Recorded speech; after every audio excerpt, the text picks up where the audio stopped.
السلام علیکم ورحمۃ اللہ وبرکاتہ۔ ناظرین و سامعین، استقبال ہے آپ کا ہمارے یوٹیوب چینل دیار تھانوی پر۔ ناظرین، آج ہم آپ کو ایک ایسا حیران کن واقعہ سنانے جا رہے ہیں جس نے پوری دنیا میں تہلکہ مچا رکھا ہے۔ جی ہاں ناظرین، آج ہم آپ کو بتائیں گے کہ برطانیہ کے حال ہی میں سینئر صحافی ڈاکٹر مارکس تھامس نے ابھی اسلام قبول کیا ہے۔ اسلام قبول کرنے کے بعد ڈاکٹر صاحب نے مکہ کے بارے میں، اسلام کے بارے میں، قرآن کے بارے میں کیا باتیں کہی ہیں، آپ ان کو سن کر کے یقیناً حیران رہیں گے۔ آپ پوری خبر سنتے رہیں، بغیر اسکپ کیے ہوئے ہماری اس ویڈیو کو ضرور سنیں۔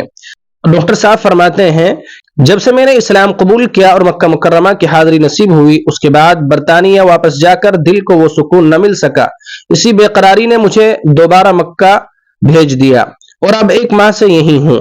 حال ہی میں برطانیہ کے سینئر صحافی ڈاکٹر مارکس تھامس، جنہوں نے اسلام قبول کر کے اپنا نام عبداللہ رکھا، ایک انٹرویو میں یہ بات کہی ہے کہ میں نے دنیا بھر کا سفر کیا ہے، مگر جو سکون اور خوشی مجھے مکہ کے فرش پر بیٹھ کر ملتی ہے وہ دنیا میں کہیں نہیں ملی۔ اللہ اکبر۔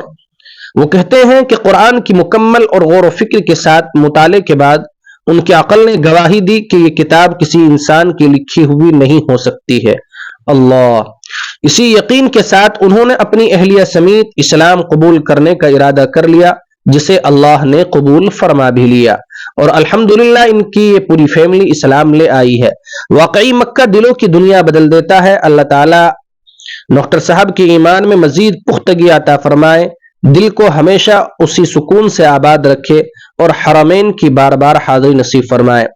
آپ اس واقعے کو سن کر آپ کے دل میں ڈاکٹر صاحب کے لیے کیا دعائیہ جذبہ پیدا ہوا ہے، کیا دعائیہ کلمہ آپ کی زبان پر آیا ہے، کمنٹ میں ضرور لکھیں۔ شکریہ، جزاکم اللہ خیرا و احسن الجزاء۔